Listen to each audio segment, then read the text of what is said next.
14 শাবানের রাত্রে এইভাবে মসজিদে ভিড় না করে যদি বেশ্যাখানায় কাটায় তারপরও ভালো আছে এর চেয়ে, যদি বেশ্যাখানায় কাটায় তারপরও ভালো আছে এর চেয়ে, যদি সারা রাত যদি সে বেশ্যাখানায় থাকে সেটাও ভালো। কারণ সে বলবে যে আমি অপরাধের মধ্যে ডুবে আছি, এই সারা রাতটা আমি অপরাধের মধ্যে থাকলাম, অপরাধ চর্চা করেছি। কিন্তু একটা অনিসলামী কাজ, একটা ইসলামের বিকল্প পথ, বিকল্প ধারা, সেটাকে যদি সে ইসলাম মনে করে তাহলে এটা ইসলামের জন্য কত ক্ষতিকর। এটা হলো জিনার চেয়েও খারাপ, সুদ ঘুষের চাইতেও খারাপ। এই যে আজরে অথচ বেদাতি হুজুরদের এটা মাথায় ওঠে না। কি বলবে, আরে হোক না কেন, একটা রাত তো সে ইবাদত করতেছে। এটা হলো বেদাতীদের ভাষা, বেদাতীদের ওয়াজ।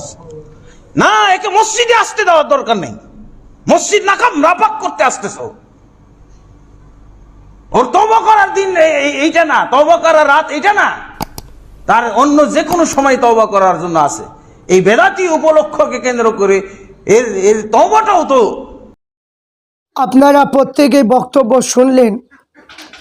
বাংলাদেশের একজন বক্তা, আহলে হাদিসের একজন বক্তা।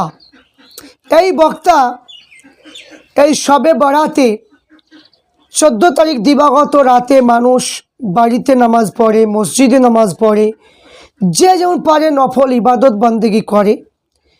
আর এই উদ্দেশ্যে এই ব্যক্তিটা যে কথাটা বলল আপনারা প্রত্যেকে শুনলেন। এইরকম কথা বলা কি চলে একজন আলেম মানুষ হয়ে? আপনার বিচার করুন। এই সমস্ত 72 ফেরকার, এই সমস্ত আলেম ওলামা, এদের কারণের জন্য আজ ইসলাম ধর্ম দুর্নাম হচ্ছে, ইসলাম ধর্মে আজ ক্ষতি হচ্ছে। এই সমস্ত আহলে হাদিস যারা বক্তা রয়েছে, এই বক্তাদের কারণে।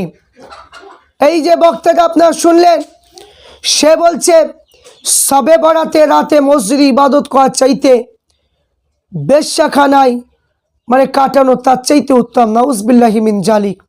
তা চিন্তা করুন, এই সমস্ত বক্তা দুনিয়ায় থাকার চাইতে মরে যাওয়া ভালো। কারণ আজ একজন বক্তা হয়ে মসজিদে এত বড় সাহস, এই যে এইরকম কথা বলতে পারলো, এই রকম কথা বললো। আর এই কথাটা যদি কোনো অমুসলিম যদি বলে, আর বলছেও তা এখন বর্তমান সময়, এই ব্যক্তিটা জালসা করতে করতে সূরা তওবার আয়াত নিয়ে বলতে লাগলো জালসায়, যে দেখো যে এদিক ওদিক কোনো মানুষ আছে কিনা। কেন? যে কোরআন শরীফে এমন একটা আয়াত আছে যে আয়াতটা সন্ত্রাসমূলক আয়াত।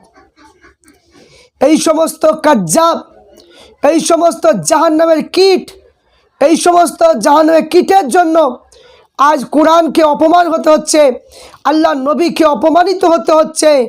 আজকে ইসলাম ধর্মটা তাদের জন্য আজ অপমানিত হচ্ছে। এর জন্য দায়ী হচ্ছে এই সমস্ত আহলে হাদিস বক্তারা। আহলে হাদিস বক্তারা এদের জন্য আজ ইসলামটাকে আজ কি আজ আঙুল তুলে কথা অমুসলিমরা বলার সাহস পাচ্ছে। এরা মনে করছে যে আমরা জালসা মাহফিল করছি, মসজিদে বক্তব্য দিচ্ছি, মোবাইলে ছাড়া হচ্ছে, মনে করছে শুধু মুসলমানই শোনে, শুধু আহলে হাদিসরাই মনে হয় শোনে। এরা মনে করছে তাই, কিন্তু না, এখানে সমস্ত ধর্মের মানুষ, কোন বক্তা কি আলোচনা করছে, কোন বক্তা কি বলছে, সমস্ত ধর্মের মানুষ বক্তব্যগুলো শুনে। আজ যে অসীম সরকার কোরআনের যে আয়াতটা নিয়ে তুলে ধরেছে, আজ এই আয়াতের ব্যাখ্যা সে তো কিছুই জানে না। এই সমস্ত আলেম ওলামাদের ভুলভাল বক্তব্য, এদের ভুলভাল তর্জমা নিয়ে আজ অসীম সরকার তুলে ধরেছে। এই সমস্ত সাহস কোথা দিয়ে পাচ্ছে? এই সমস্ত আহলে হাদিস বক্তাদের কাছ থেকে। কারণ এখানে সবাই তো মানে বক্তব্য এখন শোনে। তো আমি বলবো যে কথাটা এই বাংলাদেশে আহলে হাদিসের বক্তা বলেছে, এটা হচ্ছে চরম অন্যায় এবং এটা মূর্খর পরিচয় পাওয়া যায়। কারণ আমি একজন বক্তা, আমি একজন মসজিদের ইমাম, আমি যদি একটা কাজ যদি না করি, যে মুস্তাহাব নফল ইবাদত করলে নাকি না করলে গোনা নাই, কিন্তু আমি ব্যক্তিগতভাবে আমি এটা রোজা রাখবো না, কি হয়তো আমি ইবাদতবন্দি করব না, সেটা আমার ব্যক্তিগত ব্যাপার। আমি করতে পারি না করতে, সেটা আমার ব্যক্তিগত ব্যাপার। তা বলে আমি একজন বক্তা, আমি একটা মসজিদের ইমাম হয়ে আমি কখনো অন্যকে বলতে পারবো না যে তোমরা এই মসজিদে ইবাদত করো না, মসজিদে মানে ইবাদত করা, বেশ্যাখানে থাকা ভালো, এই কথা আমি কোনোদিনই বলতে পারবো না। কারণ একজন মানুষ ইবাদত বান্দেগি করবে, তার ইবাদত বান্দেগিগুলো কেন আমি আটকাতে যাব? এর জন্য কাল কিয়ামতের দিনে এই সমস্ত বক্তাগুলোকে আল্লাহ পাক জাহান্নামের আগুনে কাঁচি দিয়ে এদের ঠোঁটগুলো কাটা হবে।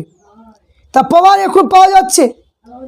কারণ শবে-বরাত সম্পর্কে সহি হাদিস রয়েছে, হাসান হাদিস রয়েছে, দঈফ হাদিস রয়েছে, 3 পর্যায়ে হাদিস রয়েছে। কোন কোন ভিত্তিতে এই সময় মানে অস্বীকার করে? এরা তো কোনোদিন ওলি হতে পারেনি, এদের কোনো মানে কি এদের যত মানে গুরু আছে এরাও তো কোনোদিন ওলি নয়, এই জন্য তাদের মাজারও নেই। এই সমস্ত ফেতনাবাজ, এই সমস্ত কানা, এদের কারণের জন্য আজ ইসলামটাকে আজ কি দুর্নাম মানে কি পেতে হচ্ছে। কারণ এই সমস্ত বক্তাদের কারণে আজ অমুসলিমরা সাহসটা পাচ্ছে। আর চিন্তা করুন যে এই যে দুটো কথা বলেছে, মারাত্মক কথা। আমি বলতে চাই ওই সমস্ত বক্তাগুলোকে, আমি বলতে চাই ওই সমস্ত সাধারণ মানুষগুলোকে, আল্লাহ রসুলের সাহাবারা আল্লাহ নবীকে দেখেছেন, দেখা পরে সাহাবা হয়েছে, কোনোদিন তো বলেনি যে আমরা এই কাজ করবো না ওই কাজ করবো না। কারণ তারা তো জান্নাতি মানুষ। আল্লাহ নবীকে দেখা সত্ত্বেও তারা প্রত্যেকটা ইবাদত বান্দি করেছে। তাহলে আজ আমরা কেউ সাহাবী নয়, আমরা কোনো ওলি হতে পারিনি, আমরা মুমিন ব্যক্তি হতে পারিনি। তাহলে আমাদের মধ্যে যদি নফল মুস্তাহাবগুলো যদি না করি, তাহলে আপনি মানে কেমন করে মুমিন ব্যক্তি হবেন, কেমন করে আল্লাহর ওলি হতে পারবেন? কোনোদিন তো পারবেন না, কোনোদিন তো সম্ভব নেই। এই জন্য ইমামে আজম আবু হানিফা রহমাতুল্লাহ আলাইহি তিনাকে প্রশ্ন করেছিল একজন অমুসলিম একজন বুড়িমা, জিজ্ঞাসা করেছিল, হ্যাঁ ইমামে আজম, আমরা দেখতে পাচ্ছি যে আমার ছাগলের মুখে দাড়ি এবং আপনার মুখেও দাড়ি দেখতে পাচ্ছি, এই দুটো দাড়ির মধ্যে কার সম্মানটা বেশি? ইমামে আজম আবু হানিফা বলেছিল, বুড়িমা এই প্রশ্নের উত্তরটা আমি পরে দেব। এই পরে দেব বলতে বলতে ইমামে আজম হাসান বিন সাবিত রহমাতুল্লাহ আলাই তিনার ইন্তেকাল হয়ে গেল। এমন সময় লাশটা নিয়ে যাচ্ছে, বুড়িমা বলছে কার লাশ গো? তো বলছে কেন জানো না, আমাদের ইমামে আজম তিনি ইন্তেকাল করেছে। তবে বেটাকে প্রশ্ন করেছিলাম যে তাকে একটা প্রশ্ন করেছে, উত্তর না দিয়ে সে চলে যাবে। তো ইমামে আজমের খাটিয়া যখন নামানো হলো, জিজ্ঞাসা করলো, বেটা তোমাকে আমি প্রশ্ন করেছিলাম যে ছাগলের মুখেও দাড়ি দেখতে পাচ্ছি, তোমার মুখেও দাড়ি, কিন্তু কার মানে কি সম্মানটা বেশি? তো তুমি উত্তর না দিয়ে চলে যাচ্ছ। ইমামে আজম মুখের কাপড় থেকে আওয়াজ এসেছিল, বুড়িমা আপনার ছাগলের তুলনায় আমার মুখের দাড়ির দামটাই বেশি। ইমামে আজমকে বলেছিল যে বেটা তুমি তো তখন উত্তর দিতে পারতে। তো ইমামে আজম বলল যে আমার ইন্তেকাল যদি বেঈমান হালতে যদি হতো, বিনা কলিমায় যদি মরে যেতাম, আমি ইমামে আজম, আমার সম্মান থাকতো না, আপনার ছাগলের দাড়ির দামটাই বেশি হতো। কিন্তু আজ আমার ইন্তেকালটা ইমানের শহীদ হয়েছে, এই কারণের জন্য আপনার ছাগলের তুলনায় আমার মুখের দাড়ির দামটাই বেশি। এই সমস্ত আহলে হাদিস বক্তারা, যা সাধারণ মানুষ, এই সমস্ত বক্তব্যগুলো শোনা উচিত এবং তাদের এইগুলো মনটাকে পরিবর্তন করা উচিত। ওই যারা ফিতনা করছে, না তাদের কোনো আমল আছে, না তাদের কোনো ইবাদত বন্দেগী ভালো আছে, না কোনো হাদিস মুখস্থ আছে, না কোনো হাক্কানি আলেম হতে পেরেছে, না নবীর সঙ্গে দিদার করতে পেরেছে, এই সমস্ত বক্তাগুলো আজ এই সমস্ত জাহান্নামে কীটগুলো আজ ইসলামকে নিয়ে, আজ ইবাদত বন্দেগী নিয়ে সব সময় ভুল ফতোয়া দেওয়ার কারণে আজ মুসলমানদের দুরবস্থা হচ্ছে। এর জন্য দায়ী হচ্ছে ওই সমস্ত আহলে হাদিস বক্তারা। আর বাংলাদেশের কিছু বক্তা রয়েছে, এই বাংলাদেশের বক্তাদের কারণে আজ ইসলামটাকে আজ আঙুল তুলে কথা বলার সাহস পাচ্ছে। তাই প্রত্যেককে বলবো যে এই সমস্ত বক্তাদের বক্তব্য আপনারা যখন শুনবেন, কোনো কথা যখন বলবে, আপনারা তাদেরকে সঙ্গে সঙ্গে ধরুন, তাদেরকে বলুন যে কোন কিতাবের মানে কি লেখা মানে নিষেধ আছে যে ইবাদত করা যাবে না, আপনি সেই কিতাব দেখান এইরকম করে যদি আপনারা যদি পরীক্ষা যদি করতেন, তাহলে এই সমস্ত বক্তাগুলো সাহস পেত না, সোশ্যাল মিডিয়ায় বক্তব্য আসতো না, এবং মানে কি ফেতনা হতো না। এই জন্যই তো বাংলাদেশে প্রত্যেকটা স্টেজে বক্তাদেরকে মানে অপমান, লাঞ্ছিত, বঞ্চিত করা হয় এই কারণের জন্য।